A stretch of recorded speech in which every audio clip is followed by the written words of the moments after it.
children, all the children of the world. Brown and yellow, black and white, all are precious in His sight. Jesus loves the little children of the world. Jesus loves the little children, all the children of the world. Brown and yellow, black and white, all are precious in His sight. Jesus loves the little children of the world. Magandang araw muli sa inyong lahat mga bata. Welcome muli dito sa ating Children Online Bible Class. Pasalamatan natin ang Panginoon sa araw na ito dahil muli hinayaan niya na tayo ay magpatuloy sa ating pagkikita at pag-aaral at pagpupuri sa Kanya sa araw na ito. Kaya naman mga bata, ibalik natin sa Kanya ang papuri at pasalamat sa araw na ito. At ngayong araw din, tayo ay magsasama-sama na muli nating aawitan ng ating Panginoon, sasauluin ng memory verse na meron tayo ngayon, at gagawa tayo ng mga activity na hinanda ng ating mga guro, at higit sa lahat, makikinig tayo at mag-aaral tayo ng mga kwento mula sa Biblia. Handa na ba kayo mga bata sa araw na ito? Excited na ba kayo?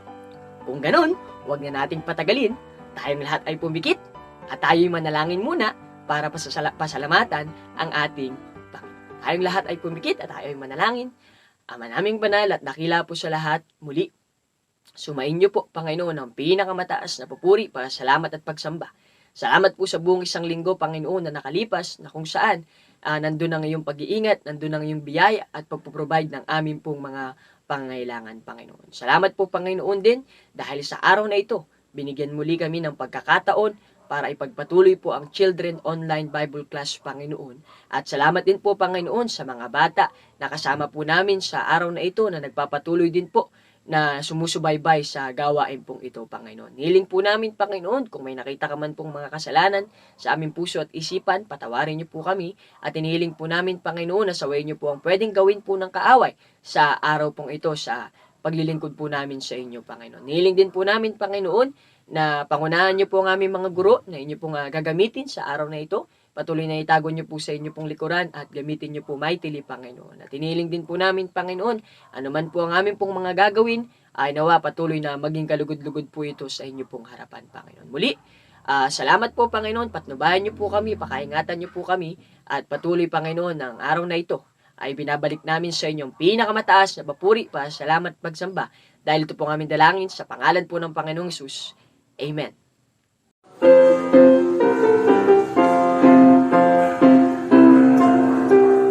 Napakatamis ng pag-ibig ni Jesus, napakatamis ng pag-ibig ni Jesus, napakatamis ng pag-ibig ni Jesus, oh, oh, napakatamis. Mataas pa sa langit malalim, pa sa dagat malawak, pa sa daigdig, oh, oh, napakatamis. Napakatamis ng pag-ibig ni Jesus, napakatamis ng pag-ibig ni Jesus, napakatamis ng pag-ibig ni Jesus, oh, oh, napakatamis. Mataas pa sa langit malalim, pa sa dagat malawak, pa sa daigdig, oh, oh, napakatamis.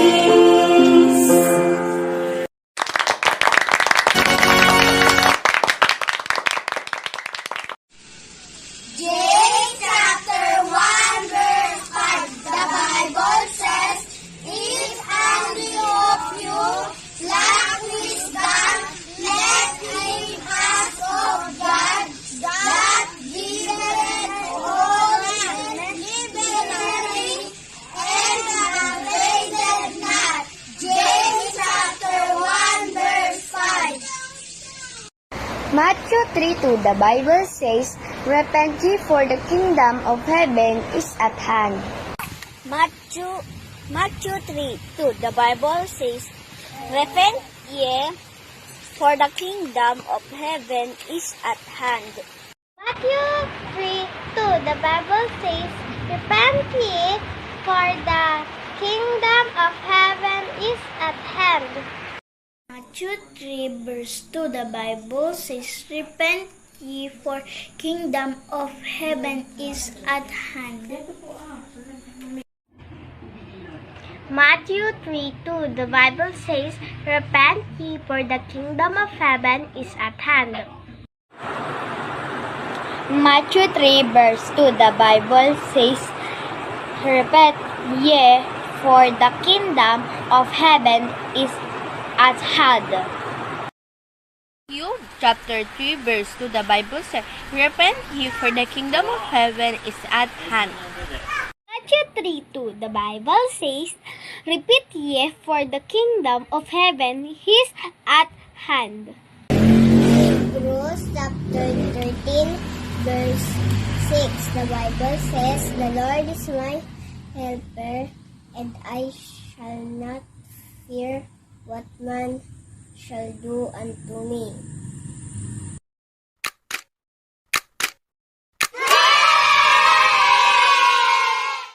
Ngayon ay muli nating matutunghayan ang kwento ng pakikipaglaban ng mga Israelita sa mga Midianites sa pangunguna ni Gideon.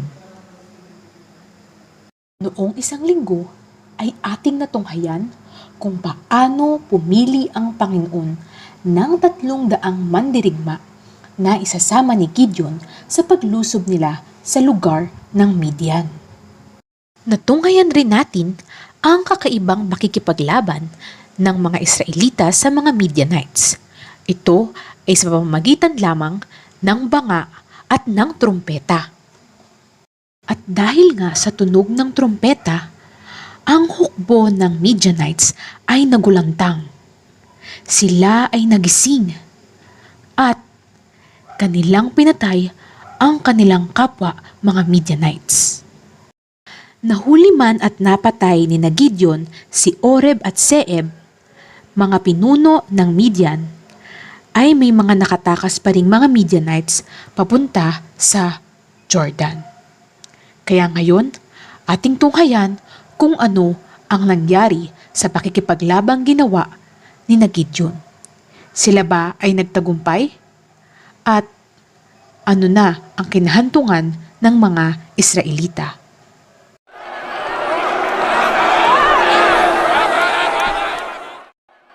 Nang ang mga Midianites ay nagtakbuhan papalayo sa mga Israelita, si Gideon at ang kanyang 300 mandirigma ay humabol sa likuran nila. Napatay nga nila si Oreb at Zeeb, ngunit ang mga hari ng Midian na si Seba at Zalmuna ay nakatakas, kasama ang mga warriors ng Midian. At sila ay nagtungo sa lugar ng Karkor. Makikita natin sa mapa kung gaano kalayo ang kailangang takbuhin ni Gideon upang masundan sina Seba at Salmuna. Kaya naman, nang sila ay makarating na sa lugar ng Sukot, sila ay nakaramdam na ng pagkagutom at pagkapagod. Kaya naman, sila ay humingi ng tulong sa mga pinuno sa lugar ng Sukot para mayroon silang makain at makapagpahinga sila. Mga pinuno, humihiling ako sa inyo. Bigyan ninyo ng tinapay ang aking mga mandirigma, ang mga taong sumusunod sa akin, sapagkat sila'y pagod na at nagugutom na. Dahil hanggang ngayon ay inahabol pa rin namin sina Seba at Salmuna. Tulong? Bakit? Nahuli mo na ba si Seba at Salmuna? Upang bigyan namin ng tinapay ang iyong hukbo? Aba, huliin mo muna sila bago ka namin tulungan. At dahil nga sa naging tugon ng mga pinuno ng Sukot, si Gideon ay nagsalita at kanyang sinabi, Kung gayon, kapag ibinigay na ng Panginoon sina Seba at Salmuna sa aking kamay, ay aking paparusahan ang inyong laman sa pamamagitan ng tinik sa ilang at sa mga tawag. Mula Sokot ay umahon sina Gideon sa Penuel upang doon naman magbaka sakaling makahingi ng tulong. Ngunit sinagot siya ng mga lalaki sa Penuel na gaya ng isinagot ng mga lalaki sa Sukot. Kaya walang tulong na natanggap si Gideon sa mga taong ito.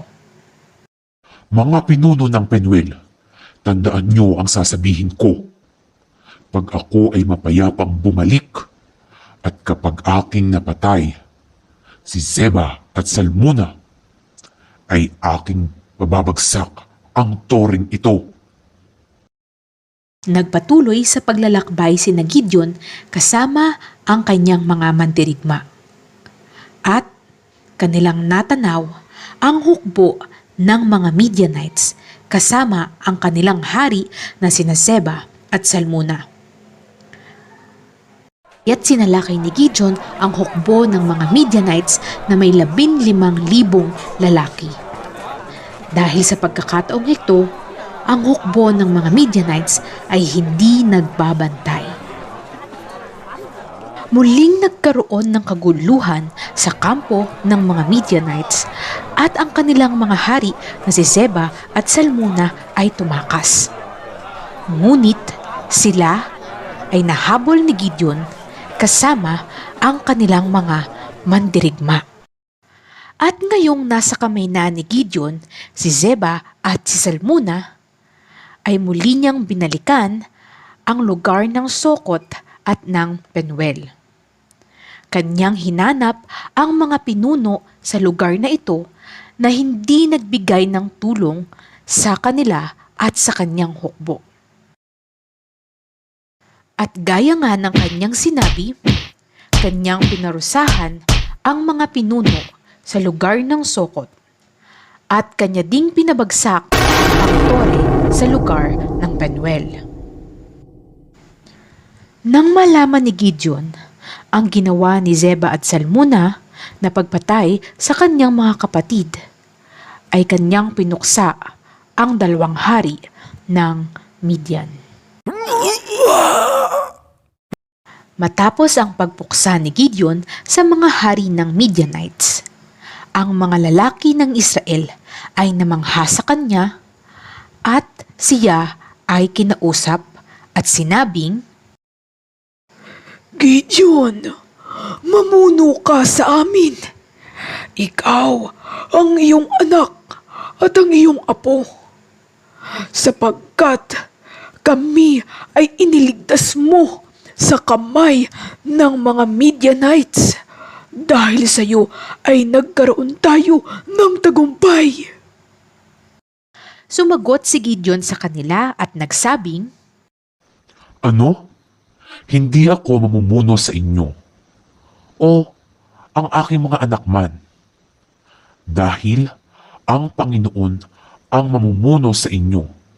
Sa atin, siya lamang at wala ng iba.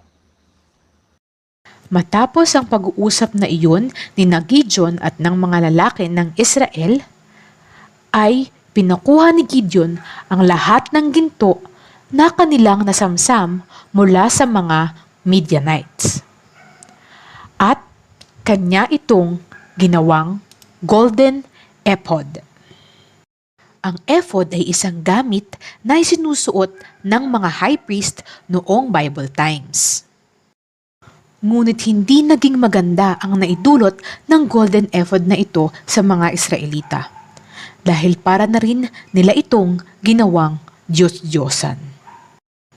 At si Gideon ay naging hukom ng Israel sa loob ng 40 years. At sa loob ng 40 years na iyon ay mayroong kapayapaan sa lugar ng Israel. Pagkamatay ni Gideon, ang mga Israelita ay bumalik na naman sa pagsamba sa mga Diyos-Diyosan. At hindi naalala ng mga Israelita ang Panginoon nilang Diyos na nagligtas sa kanila sa kamay ng lahat ng kanilang mga kaaway sa buong palibot. Hindi sila nagpakita ng kabutihan sa sambahayan ni Gideon bilang ganti sa lahat ng kabutihan na kanyang ipinakita sa Israel. Dahil sa ginawang iyon ng Israel, ano kaya ang gagawin ng Panginoon sa kanila? Ang Panginoon ay muling magpapadala ng mga hukom para sa mga Israelita. Tulad na lamang ni Tola, Jair, Jepta, Ibzan, Elon at Abdon. Ngunit abangan natin sa susunod na linggo kung sino na naman hukom ang ating maririnig mula sa ating kwento.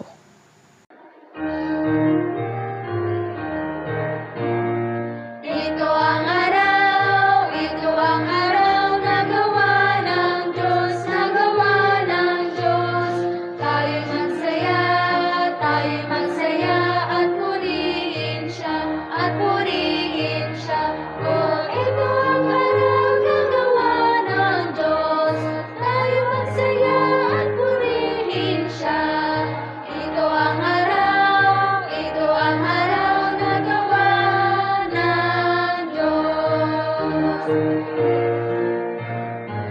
gawa ng Diyos. Ito ang araw na gawa ng Diyos, na gawa ng Diyos. Tayo'y magsaya at purihin siya, at purihin siya. Oh, ito ang araw na gawa ng Diyos.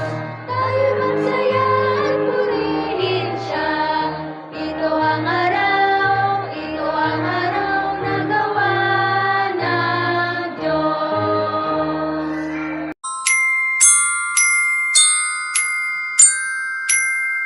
Okay kids, nakakatuwa talaga ang napag-aralan natin sa araw na ito. So sabi ng teacher natin kanina, natuluyan na ngang nanalo si Gideon sa kamay ng mga Midianites. So kaya ngayon ang ating panibagong mapag-aaralan sa araw na ito na memory verse ay mula sa book of 1 Corinthians.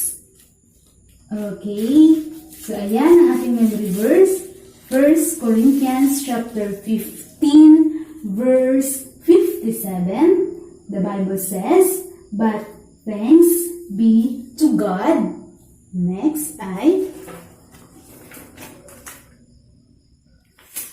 which giveth us the victory through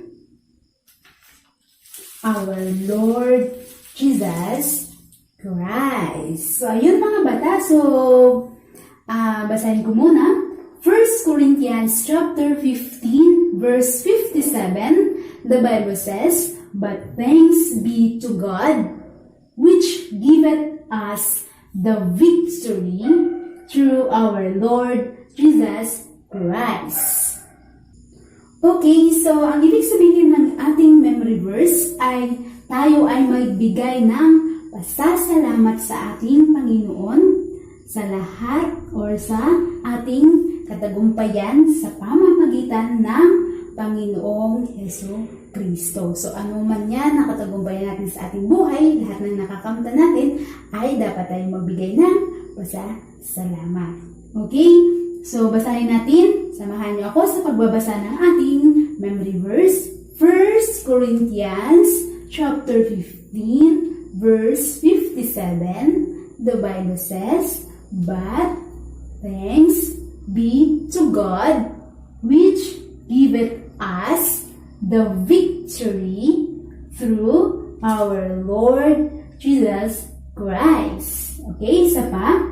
1 Corinthians chapter 15, verse 57, the Bible says, "But thanks be to God, which giveth us the victory through our Lord Jesus Christ." So ngayon naman ay tatanggalin ko ito. So, mga bata, basahin muna natin ito at tatandaan natin kung ano ang mga una kong mga words na tatanggalin. Okay, basahin natin. 1 Corinthians, lakasan ninyo. 1 Corinthians chapter 15, verse 57, the Bible says, "But thanks be to God." Anong ulit ang tatanggalin ko? 1 Corinthians chapter 15, verse 57, the Bible says, "But thanks be to God." Okay, tatanggalin ko na to. Matandaan pa kaya to? Kayang-kaya nyo to? Okay, so ngayon nawala na siya. Okay, ulitin nga natin. 1 Corinthians chapter 15, verse 57, the Bible says, "But thanks be to God." Okay, very good. Ulit. 1 Corinthians chapter 15, verse 57, the Bible says, "But thanks be to God, which giveth us the victory through our Lord Jesus Christ." Okay, so ano ang napansin ninyo? Meron na naman akong mga tinanggal na mga words. So, ulitin natin ang pinakasimula para maalala natin ang mga naandito. Okay? Sige. Kaya nga natin recite. 1 Corinthians chapter 15, verse 57, the Bible says, "But thanks be to God." Ano nandito? "Which giveth us the victory." Okay, very good. "Through our Lord Jesus Christ." So, pag tinanggal ko kaya ito lahat, maalala niyo pa? Okay, alam kong kaya-kaya niyo ito. Okay, let's recite 1 Corinthians. Ready? Recite. 1 Corinthians chapter 15, verse 57, the Bible says, "But thanks be to God, which giveth us the victory through our Lord Jesus Christ." Okay, ang gagaling naman. Okay, for the last time mga bata ay basahin muna natin ang ating memory verse at recite natin ito. Okay? Basahin natin 1 Corinthians chapter 15, verse 57, the Bible says, "But thanks be to God, which giveth us the victory through our Lord Jesus Christ." 1 Corinthians chapter 15, verse 57. Okay, recite nga natin. Ready? 1 Corinthians, ready, go! 1 Corinthians chapter 15, verse 57, the Bible says, "But thanks be to God, which giveth us the victory through our Lord Jesus Christ." 1 Corinthians chapter 15, verse 57. Okay, last one. Ready? Recite. 1 Corinthians chapter 15, verse 57. The Bible says, okay, lakasan nyo.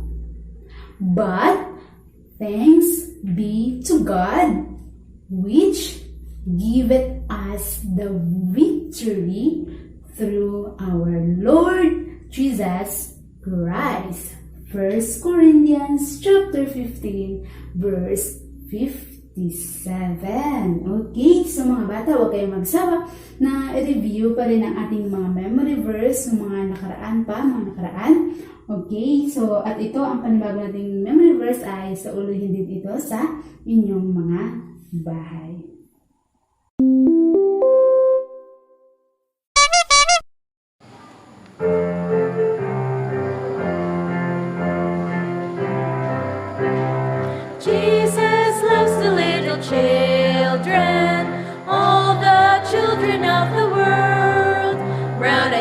yellow, black and white, all are precious in His sight. Jesus loves the little children of the world.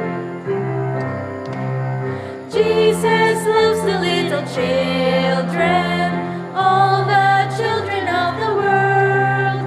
Brown and yellow, black and white, all are precious in His sight. Jesus loves the little children of the world.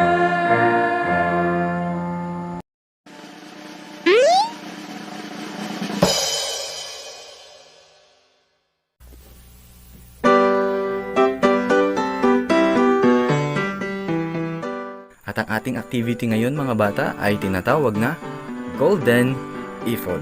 So dun sa ating story, kung maaalala nyo, si Gideon ay kumuha ng mga hikaw or alahas ng mga tao at ginawa niya itong ephod. Okay?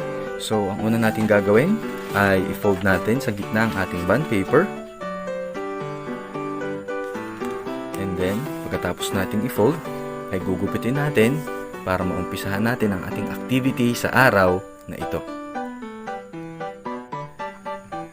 Pagkatapos nating mahati mga bata ang ating bond paper, ngayon, dito ay kukuha tayo ng colors natin. Pili kayo ng inyong mga kulay. And then, ay magdodrawing tayo ng iba't ibang mga bato or stones. Okay? So, ang ephod kasi mga bata, ito ay sumisimbolo sa 12 tribo ng Israel. Okay? So, gawa tayo.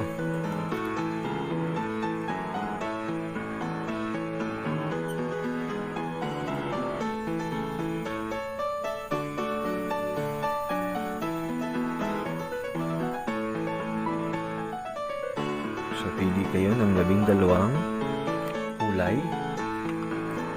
And then, drawing natin dito.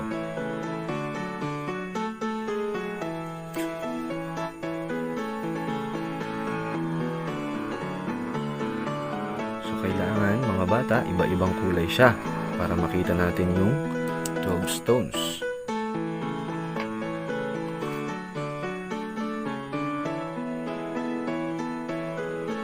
So, ang pinili ni Kuya, gawin kong bilog yung mga bato ko sa aking ephod. Ayan. So, magdodrawing pa tayo dito ng kulang pa. And then, pagkatapos nito, ay meron pa tayong gagawin. Ayan mga bata, at nailagay na ni Kuya, nakapag-drawing na ako ng iba't ibang kulay ng stones na siyang nandun sa ating golden ephod. So, ang gagawin naman natin ngayon ay lalagyan natin ng bawat pangalan ng 12 tribes of Israel. Okay? So, unahin natin si Reuben, si Simeon, si Levi. Yan, hanggang sa malagyan na natin. And then, dito, sa taas, ilalagay natin ay golden ephod. Okay, mga bata, malapit na tayong matapos. At sa last part ng ating activity, kuha tayo ng isang colored paper. Okay? And then, ang gagawin natin ay gugupit lang tayo ng dalawang pahaba. At makikita natin mamaya kung anong ating gagawin dyan sa ating guguping colored paper. Ayan mga bata, nakapagupit na si Kuya ng dalawang colored paper. Ang gagawin natin, idikit natin siya dito sa likod. Ganyan.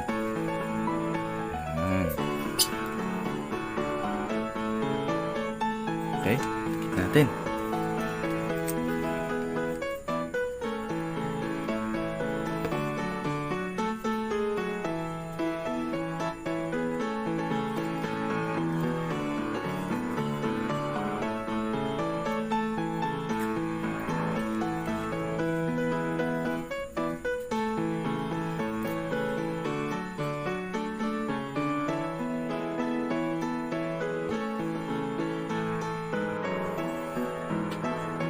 At natapos na natin mga bata ang ating activity sa araw na ito.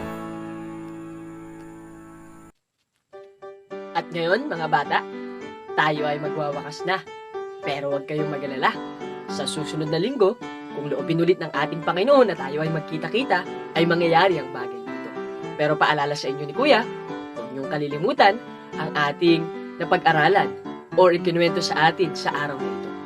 Patungkol muli sa katagumpayan na ginawa ng Panginoon sa buhay ni Gideon at sa kanyang mga kasamahan. Napakinggan natin mga bata na muling nagbigay ng tagumpay ang Panginoon kay Gideon at kanilang nahuli ang hari ng Midian na si Siba at si Salmuna, mga bata. At diba, nakakatuwang isipin na nung umpisa, si Gideon ay walang tiwala. Pero pinatunayan sa kanya ng Panginoon na once na magtiwala siya sa Panginoon, ay magkakaroon ng katagumpayan sa buhay niya at sa mga kasama. Pinatunayan ngayon ng Panginoon at naging malaya ang bayang Israel mula sa kamay ng mga Midianita.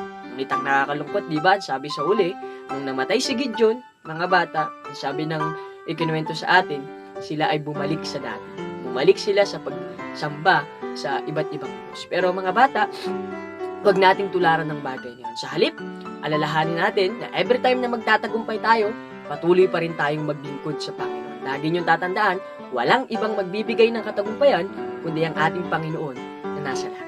At alalahanin niyo rin palagi ang ating memory verse na nagsasabing, ang Panginoon ang nagbibigay sa atin ng tagumpay, kaya dapat natin ibalik sa Kanya ang pasasalamat. So ngayon, tayo ay magwawakas na sa panalangin, tayong lahat ay pumikit, at tayo ay manalangin. Ama naming banal at dakila po sa lahat, Panginoon, magandang araw po. Salamat po, Panginoon, sa araw na ito na hinayaan niyo po na kami po ay magkaroon po ng Children Bible Class, Panginoon. At salamat po, Panginoon, dahil muling natapos po ito sa tulong at biyaya mo. Salamat po muli sa mga guro na iyo pong ginamit. At salamat sa mga bata, Panginoon, na patuloy na sumusubaybay po, Panginoon, sa programa pong ito, Panginoon. Pagpalain niyo po ang bawat isa, patuloy na pakaingatan, ilayo po sa pandemya po na kumakalat, Panginoon, sa panahong ito, at patuloy na hinihiling ko po ang bawat pamilya po, ang bawat magulang po ng mga bata na kasama po namin, patuloy na pangunahan niyo po sila, at patuloy, Panginoon, bigyan niyo po sila ng kalakasan, at ang mga batang ito, Panginoon, ay balang araw ay makilala po talaga kayo bilang Panginoon tagapagligtas, at kung sakali man, Panginoon, ay tumawag ka rin po ng mga maglilingkod po, Panginoon, para po sa iyo, Panginoon. Muli, salamat po sa araw na ito, at salamat po, Panginoon, na mapaglingkuran ka po namin sa araw na ito, Panginoon. Muli, Panginoon, ipinagkakatiwala na po namin sa iyo ang buong isang linggo muli na dadaan. Kayo na po ang mag-provide ng pangangailangan, kayo na po ang mag-ingat, at patuloy na gumabay sa bawat isa po sa amin. Ito po aming dalangin sa pangalan ng Panginoong Hesus. Amen.